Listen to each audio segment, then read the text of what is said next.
Bataille épique de 1915. 8. Les grandes batailles et l'escalade du conflit.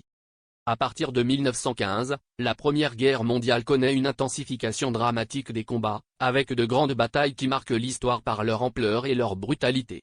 Les Alliés et les puissances centrales s'engagent dans des offensives massives, cherchant à briser les lignes ennemies et à remporter des gains territoriaux décisifs. L'une des premières grandes offensives fut la bataille de Gallipoli, menée par les Britanniques et leurs alliés contre l'Empire ottoman.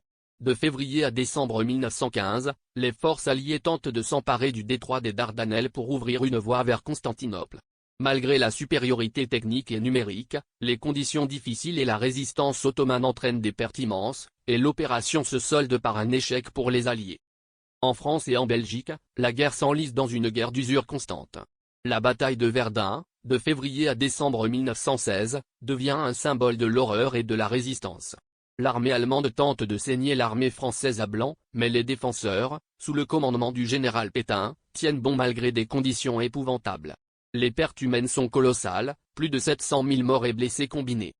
Simultanément, la bataille de la Somme, lancée par les Britanniques et les Français à l'été 1916, illustre également l'ampleur de la tragédie. Plus d'1 million de soldats sont tués ou blessés en quelques mois, pour des gains territoriaux limités de quelques kilomètres. Cette bataille marque un tournant dans l'usage de nouvelles technologies, l'artillerie massive, les mitrailleuses et les premiers chars de combat font leur apparition. Les combats sur le front de l'Est sont tout aussi intenses.